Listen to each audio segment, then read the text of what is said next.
They told us not to come to Phuket, that the beaches are overcrowded, that everything is overpriced, that Russians have taken over the island, and that it's not the real Thailand anymore. We kept hearing the same things. Don't go to Phuket. It's just sex tourists and Bangla Road, people flying in to get drunk and get boom boom. And honestly, hearing all that made us genuinely curious, is it really that bad? Because when a place gets this popular, usually it's already gone downhill, so by the time we arrived, we were prepared for the worst. But here's the thing, is Phuket actually Thailand's biggest tourist trap in 2026? Or are people just going to the wrong places at the wrong time?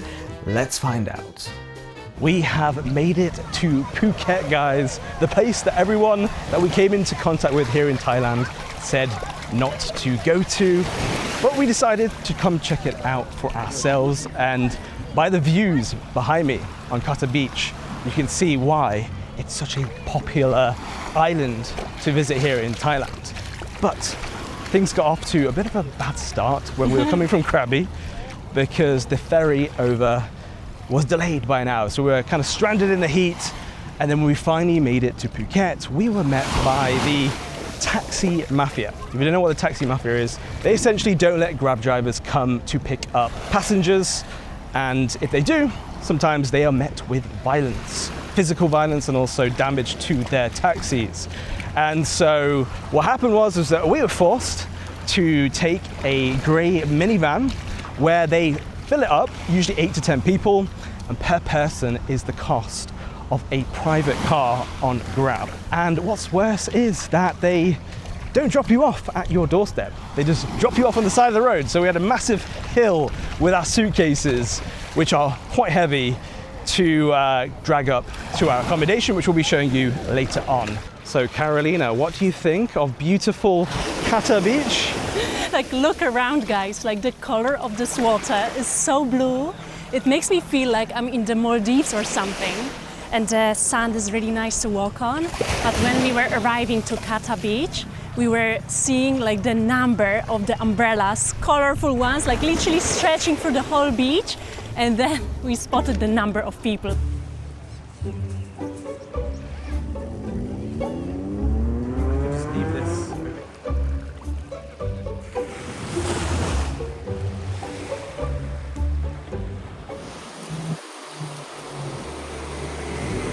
If you're wondering what the area around Kata Beach is actually like, this is it. Kata town is pretty laid back. It's not chaotic or party heavy, it's more relaxed and very holiday focused. There's one main road running through the center with shops, surf stores, massage places, cafes and loads of restaurants. We also really like the road that runs right next to the beach. It's lined with palm trees, beach entrances, scooters parked along the side, and it just feels very tropical. One thing we did notice and had actually heard before coming is that the majority of tourists here are from Russia, but we didn't expect it to be this noticeable. It honestly felt like around 90% of the people in the area, just something to be aware of depending on what kind of vibe you're looking for. So if you want somewhere that's easy to get around, centered around the beach, and actually feels like a proper holiday base, this is why people choose Kata.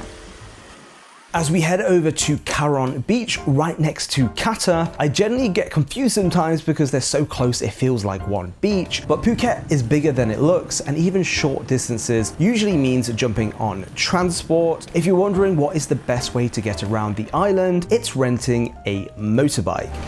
Swadika. Could we rent a motorbike for 2 days? Yeah. Honda Click is good. That's how most people explore Phuket. It's the cheapest and most convenient option, especially because this island is huge and everything is quite spread out. Honda Click, 125cc. We have Honda Lead, the blue one outside. Honda Move. This one here? Yeah, the blue one on the right side. We paid 250 baht per day for ours, and the deposit was either your passport or 3,000 baht in cash. How much is that one? 250 baht a day. Okay, 2 days? Yeah, 500 baht. Okay, so passports. We can give passport, it's okay? Yes. Can you give me passport? Most of the time, you'll get a wireless key. We just clipped it onto our little day bag so we wouldn't lose it. This one here, yes? Where's the fuel cap?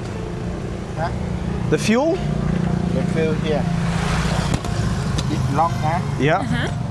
This, you want to open this. Yep. Go on this side seat and hit this. And this opens up. Open. And the fill here. Okay, the fuel's over there. Just make sure you check the fuel level because you'll need to return it exactly how you got it. That's interesting, isn't it? How much fuel is in here? Let's check. This one have 1 liter. You can go gas station, not far from Just here. over here. Yeah, Okay. Put it full. You can take for 2 days around. How much is full? 7 liter. How much in baht? 30 baht is 1 liter. Okay. Yeah, you can go around in 2 days. 30 baht. Yes. Wow, it's cheap. It's good. Yeah. Okay. This is the key. And always inspect the bike for scratches or damage before riding off. Some rental places can be a bit shady and try to charge you for damage you didn't cause. Always want to be checking damage, guys, on the bike. You can see there's damage over there. It's quite a used motorbike, so just wanted to make sure. Luckily, our rental owner was super friendly and relaxed. We had 0 issues. Okay. Kapong Kap. See you today. 2 days, yes. We're at the top. Yeah. Can we park here? No, you can park and Okay. Going all the way to the top, yeah. Yeah. Okay, okay. Easy, okay. Okay, without me.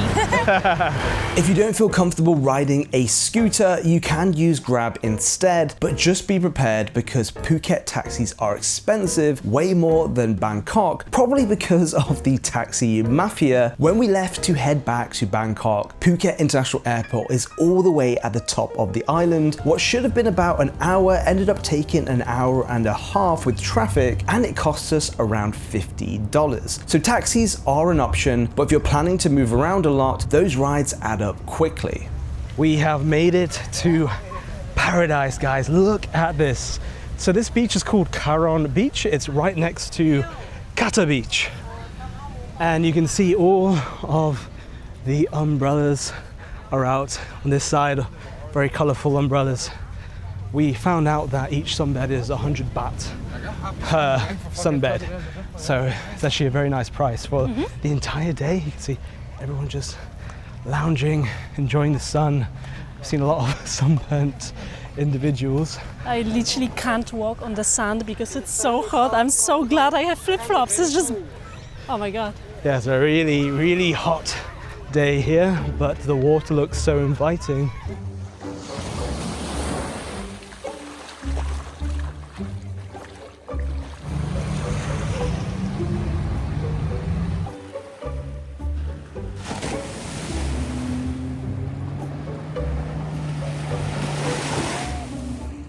Yeah.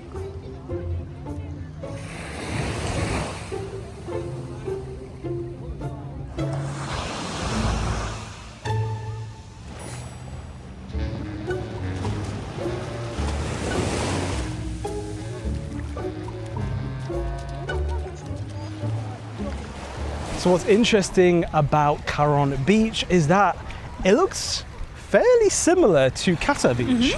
The beach itself looks a lot longer, so it goes all the way down as far as the eye can see, but the actual beach itself is not as wide. So a lot of the sunbeds are much closer to the water. I think I actually like the vibe here more. It seems a lot more Chill. yeah, more relaxed. There's not as many people, but it's still the same beautiful water brushing up against my legs there. Feels so good. If you could feel how we're feeling right now, you'd be jealous. I mean, you're probably jealous by the views you can see behind us, but it's a very nice beach.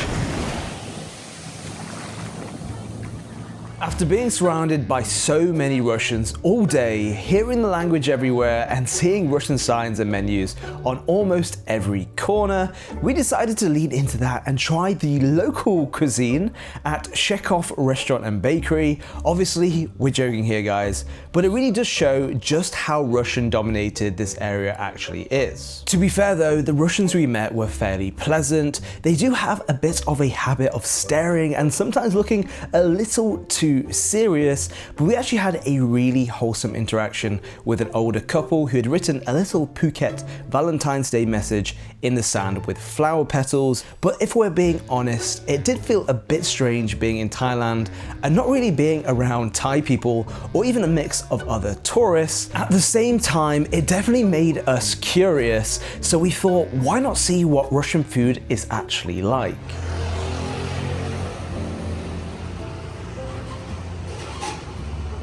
As soon as we walked in, we noticed it's also connected to a bakery next door with really good quality breads and some very pretty cakes on display. When we sat down, one of the first things we spotted was a big chandelier hanging above us. Definitely not something you would usually see in Thailand, which gave the place more of a traditional feel. The menu looked properly authentic, so we were excited to try some new flavors. To start, Jay went for this beautifully served lemonade and then we moved on to the food. I ordered a cold beetroot soup with cooked egg and beef, served with rye bread and sour cream. It had lots of dill on top and was super creamy but still refreshing at the same time. And Jay went for the chicken stuffed cabbage rolls with mashed potatoes that was recommended by the staff. Very comforting and homemade. And we couldn't leave without trying their signature pelmeni. These are Russian-style dumplings filled with minced meat and served with butter and a generous amount of sour cream. Simple but honestly really tasty. When we asked for the bill, they mentioned we would get 10% off if we left a review, which is a smart marketing move, but honestly the food was really good quality, reasonably priced and genuinely delicious, so we were more than happy to do that. One thing worth mentioning, food prices in Phuket really vary depending on where and what you choose to eat. For example, right next door to our accommodation, we found a fantastic local spot called the Pad Thai shop, serving perfectly stir-fried chicken pad thai for just 60 Thai baht, or 70 Thai baht if you add a fried egg on top. That's seriously affordable and tasted amazing. There was another great local place nearby called Rin's Kitchen, where we ordered chicken pad krapao, the classic holy basil stir-fry with white rice and a Thai-style crispy fried egg, for only 80 Thai baht per dish. They also had daily specials like masaman curry for around 120 Thai baht, which is great if you want to try proper local dishes without spending much. But on the other hand, if you're craving Western food, the prices jump quite a bit. In Kata or Karon, you might pay around 1,000 Thai baht for something like 2 burgers, 2 drinks, and big fries to share.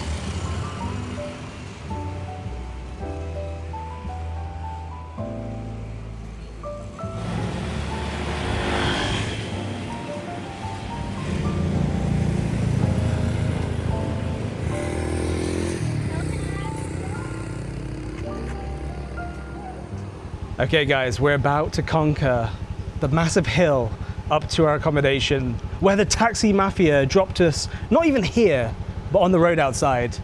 I'm a little bit scared. Let's go for it. I can do it. I believe I can fly. I believe I can fly. I believe I can touch the sky. The wireless mics, cut all of that out. But actually it was quite funny, right? Yeah. So we're staying at a place called Sea and Sky Condominium. Now, bear in mind guys, it is peak season right now. So peak season is between November and April. And so it is the best weather, as you can see today. So it is the most crowded and the most expensive. And the low season, so that's the rainy season, that is from June to September. So of course, not as good weather, prices come down, not as many people. Now the cost of this place, inside of this condominium, it's gonna blow your mind. It is $150 per night. When I was looking at our Rome video, we were staying in the historic center of Rome, and I believe it was cheaper, or maybe a similar price. But to compare Rome, Italy, the historic center, to Kata, Karon Beach, Phuket. It just shows you how expensive the prices have got here in Thailand. Now in this condominium, it's actually a really beautiful place. So I'm very happy with it. Very cozy. So you walk in and it's very open, beautiful space. And then when you make your way towards the balcony, you get these beautiful views overlooking the sea. We've got one of the locals. Hello. Oh, she was so cute.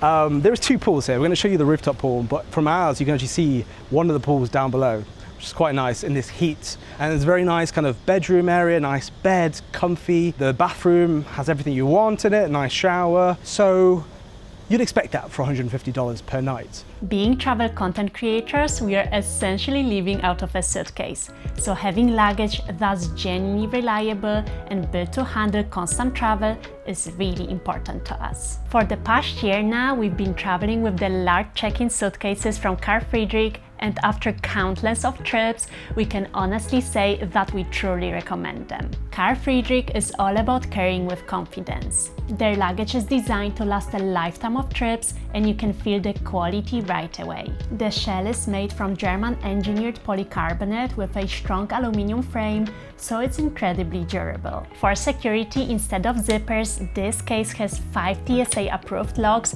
built right into the frame. And honestly, I love them. It makes closing your suitcase so much easier, and there's something really satisfying about clicking the locks into place and knowing that your luggage is secure. The leather detailing gives it a classic premium look, and inside it's very practical too, with straps and a compression pad that keep your clothes in place and make packing easier. And our favorite feature, the Japanese spinner wheels. They glide so smoothly and quietly that even when the suitcase is full, it's effortless to move through train stations and airports. We are using the large check-in suitcases in grey chocolate and grey cognac, so if you want to check them out, scan the QR code on screen or click the link in the description below.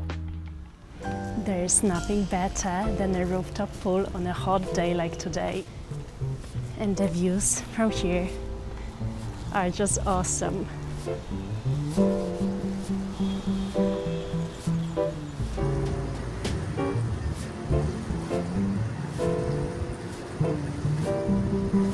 And now my favorite part, which is a little bit of a swim, because whenever we have an opportunity, I always make sure to use the pool. And I think that we might have a beautiful sunset tonight, but let's see.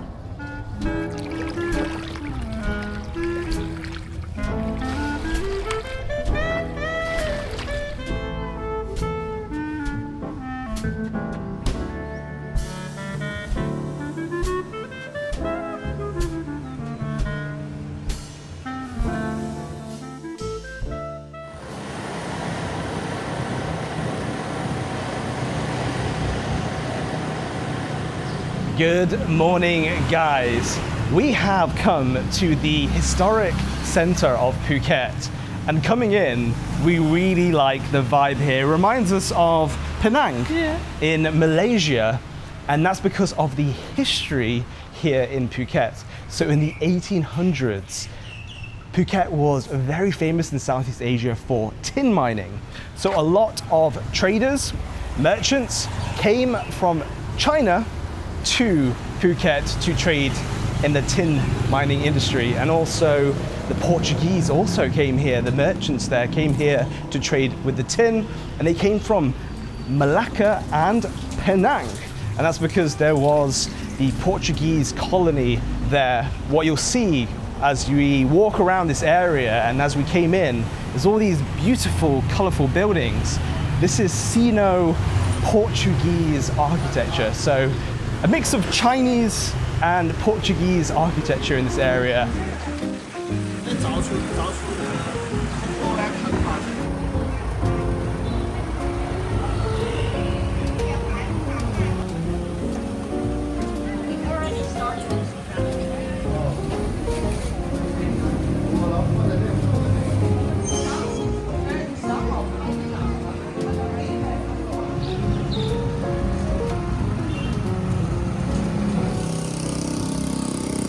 After exploring the colorful streets of Phuket Old Town, we decided to cool down and check out a coffee spot that had been on my list, Grab Phuket. What instantly drew us in was the fact that it still maintains that beautiful Sino-Portuguese architectural style that Phuket is known for. When you walk in, you immediately understand why this place is so popular. This space is incredibly well designed. Right in the center is the coffee making bar, almost like a stage, and it becomes the focal point of the whole cafe. On both sides you've got neatly displayed merch, specialty coffee beans, and brewing accessories if you want to take a little piece of Grab home with you. Then, towards the back, there's plenty of seating both downstairs and upstairs. One of my favorite features was the wooden staircase. It just adds to that feeling that every single detail here has been thought through. Even though it was clearly a popular spot, we managed to find a table almost straight away. The menu is extensive with different drink options and even different beans to choose from. And if you fancy something sweet, they also bake little treats on site.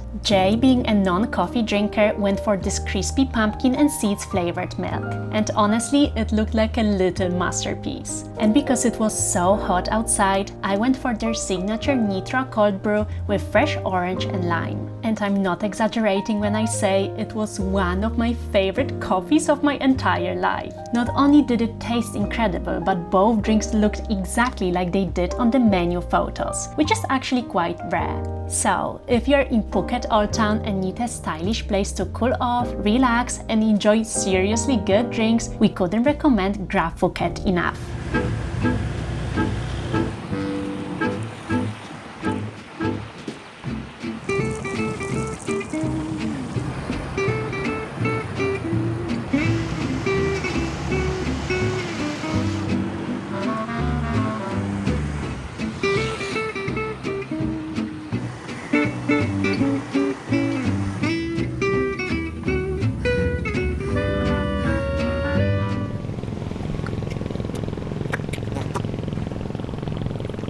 Not sure what that was, but we have made it to Rawai and we really like the vibe here. Yeah, it's laid back and it's way quieter than Karon or Kata. And there's a lot of expats, digital nomads living in this area, which I can understand because it's just more peaceful.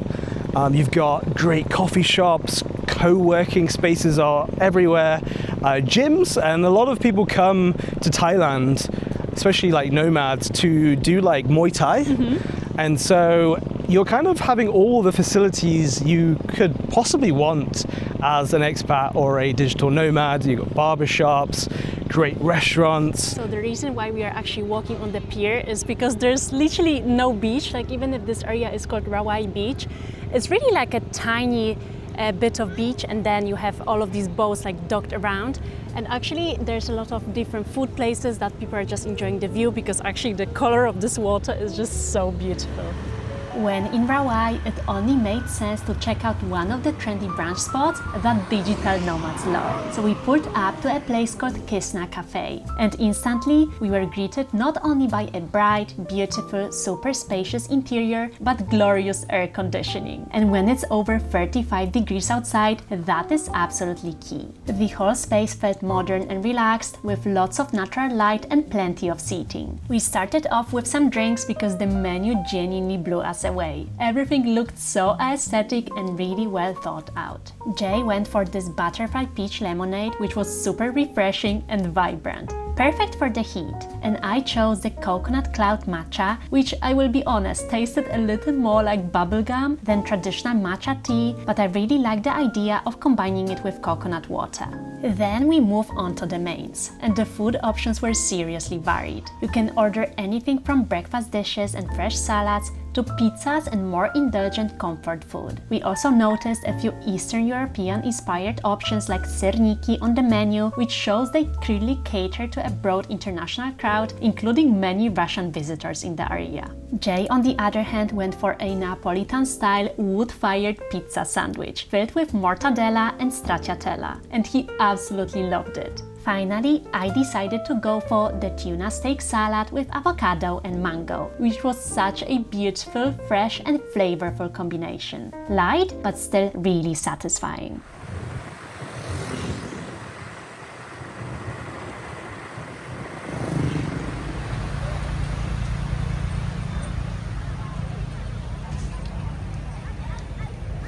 We have made it to what people say is the most beautiful beach in Phuket. This is Harn Beach, and so far it does look very beautiful compared to the other beaches. It's because it feels more like we're inside of a bay. Yeah, it's like more compact, it's like way smaller. I do prefer the beaches of Kata and Karon because of it being compact, there's so many more people kind of squashed in, and the sand doesn't look as nice. But one thing I have to say is that the water looks really inviting. That's why you can see there's so many people going for a swim compared to the other beaches.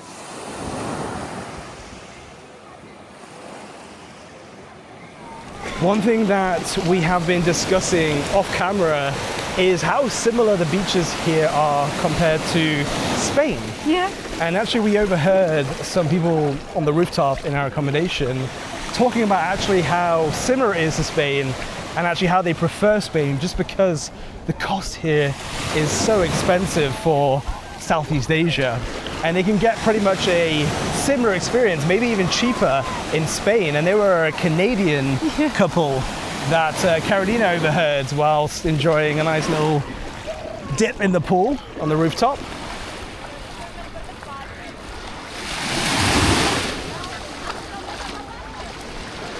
Guys, this feels so nice. Finally had a chance to actually go into the water. We were running around the island, showing you guys what it's like, and now we can enjoy this beautiful. It's just perfect.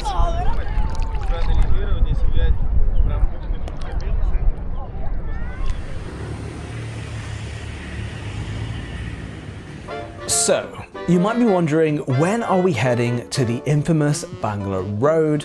If you don't know what that is, Bangla Road is basically the center of Patong's nightlife, a neon-lit walking street that comes alive after dark with loud music, flashing lights, bars everywhere, go-go clubs. It's chaotic, it's intense, and it's definitely not subtle. And to be honest, Patong has built quite a reputation over the years. For some people, it's the reason they come to Phuket. Cheap drinks, street food, full party mode. But for others, it's exactly why they avoid Phuket altogether. There's a heavy sex tourism presence, aggressive touts pulling you into bars, the occasional scam, fights breaking out. It can feel a bit overwhelming. And that's why a lot of people say they don't like Phuket. But what they really mean is they don't like Patong.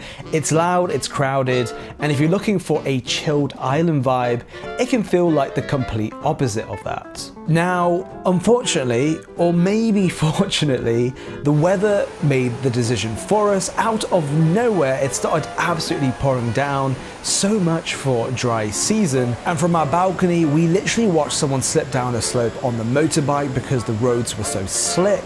That was the kind of moment we looked at each other and thought, yeah, maybe tonight isn't the night. So instead of putting ourselves in danger and potentially in the most chaotic spot on the island, in the rain, we decided to call it an early night and rest up because tomorrow was going to be a big one.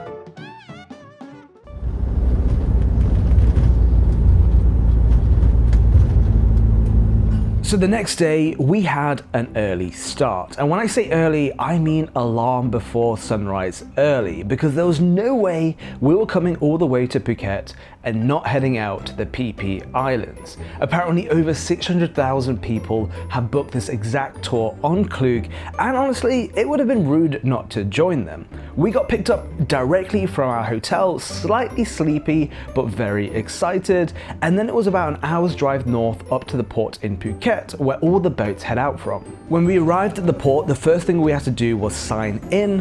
While they were getting all the boats ready for the day, they had a light breakfast laid out, little pastries, coffee, tea, nothing crazy, but definitely appreciated considering the early start. And that's when we met our guide for the day, Jack, or as he very confidently introduced himself, Captain Jack Sparrow. The monkey. Monkey not every day. Someday monkey have, but someday don't have monkey. If today don't have monkey, just look at me, okay? I'm a king of the monkey. People on this island is not 4 point. Camel rock for real quick take picture.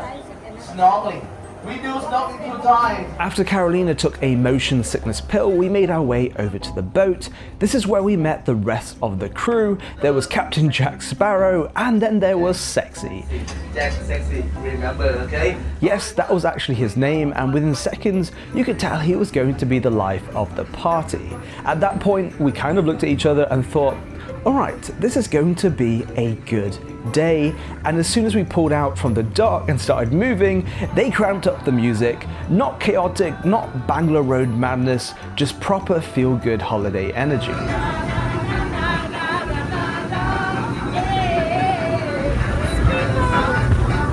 And that's when we made some Korean friends sitting behind us. From the very start, they were vibing with us. Big smiles, hands in the air, fully committing. They definitely understood the assignment. And honestly, this is why we love the Koreans. They just bring the energy. It's safe to say, Karolina was very happy. Alright, ladies and gentlemen, wake up, wake up, wake up. Right now, we are right to the first destination on your right hand side. This island named Bamboo Island, everyone. Our first stop was Bamboo Island, and this was the first real wow moment of the day, because the second you step off the boat, you're walking on powder white sand, completely surrounded by unreal turquoise water. It genuinely looked like a postcard. You do have time to swim, walk along the beach, take photos, or just stand there and take it all in.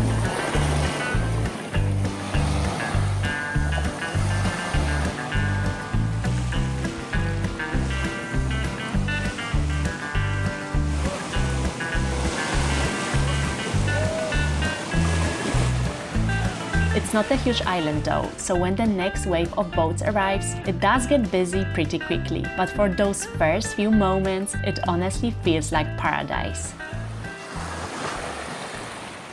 After Bamboo Island, our next stop was the snorkeling spot, and this was actually Karolina's first time ever snorkeling. Now, the ocean isn't exactly her comfort zone, especially when you're out there and can't fully see what's below you, but she made the decision to get in anyway, and fair play to her, she completely conquered that fear. Jump from here, this one.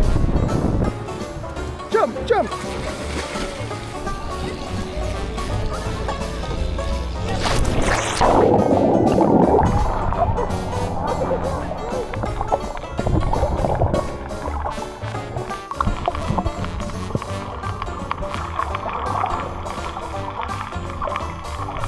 Now, the snorkeling itself wasn't anything spectacular. We're talking lots of small, beautiful yellow striped fish, rather than huge reefs or anything dramatic.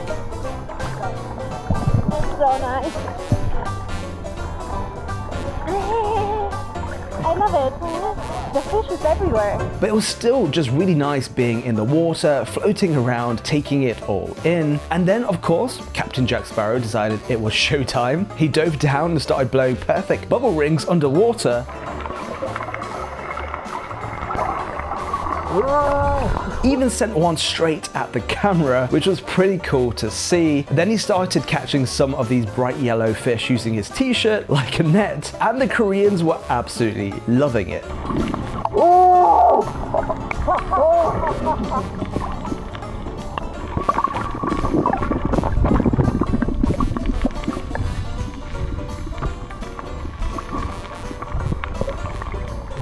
Hi. Hello. 안녕하세요. They catch the fish. He catches the fish? Yeah. Really? see it.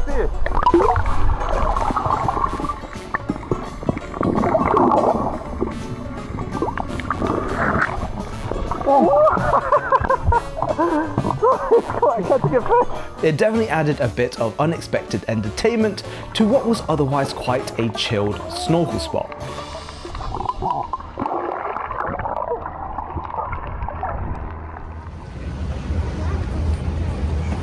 Next up was Monkey Island. They brought us in really close by boat, and we did spot a few monkeys along the shore. But you're not actually allowed to step onto the beach itself, because apparently there have been some incidents in the past when the monkeys attacked some tourists, so they're being extra cautious now. Even from the boat though, we got to see the monkeys up close, and again, the water was insanely blue and crystal clear. So after that, we had our second snorkeling stop. Jump!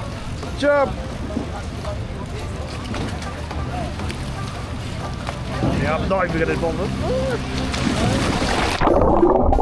And this time, the reef and the fish were even more beautiful.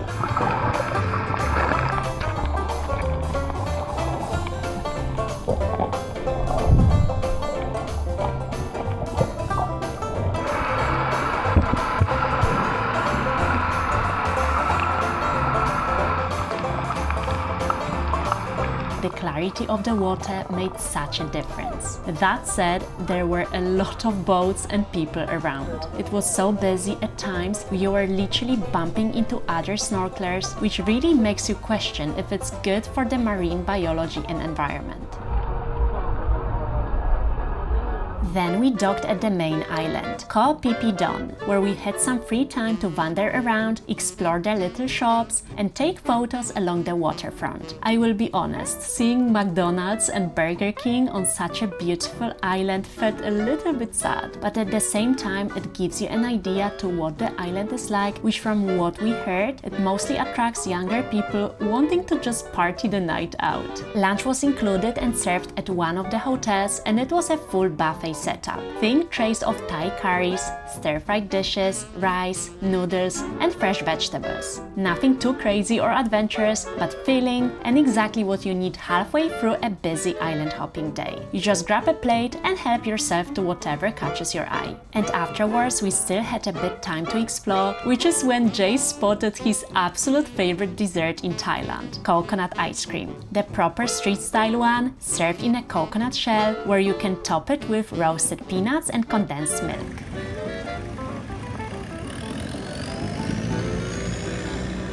Then we made our way to Pilek Lagoon, which was probably our favorite stop of the entire day. You're completely surrounded by towering limestone cliffs, and the color of the water there is almost neon turquoise. It honestly looks surreal. There were a lot of boats coming in and out, but to be fair, they still gave us enough time to take photos. That said, we do want to be transparent. At times it did feel a little bit like we were being rotated between different photo spots. You would pull up somewhere incredible, everyone would come to the front of the boat, take their pictures, and then you would sit back down again while everyone would be taking their own pictures. It's just the reality of visiting somewhere this popular, especially on an organized tour, but visually it's absolutely stunning.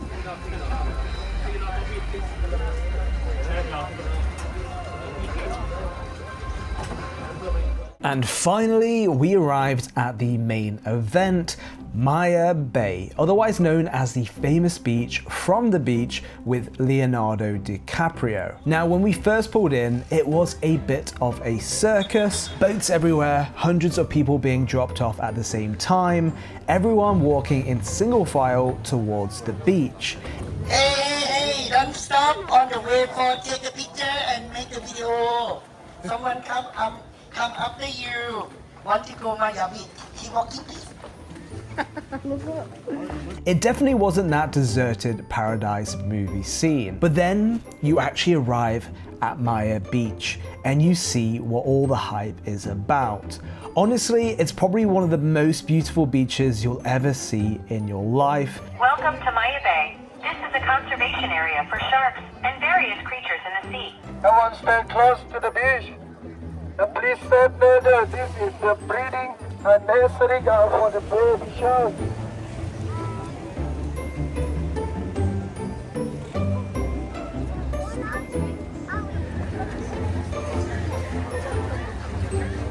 The way the massive limestone cliffs completely wrap around the bay, the soft white sand, that unreal turquoise water. If you violate or do not follow the rules, there is a penalty under Section 20, a fine of not more than 5,000 to 100,000 baht. While we're taking it all in, we spotted people selling roasted sweet corn and we couldn't resist.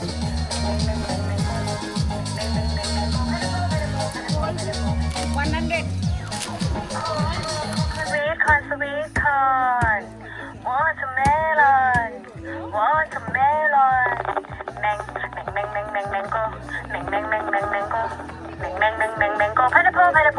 pineapple. A few moments later. And then without warning, the heavens just opened up, and I mean proper tropical rain. Within seconds, everyone was sprinting for shelter, absolute chaos. We were completely soaked and effectively stranded on the island waiting it out. But honestly, it kind of felt fitting. A dramatic tropical downpour to end our Phuket adventure. We really hope you enjoyed coming along with us, and we'll see you guys in the Next video.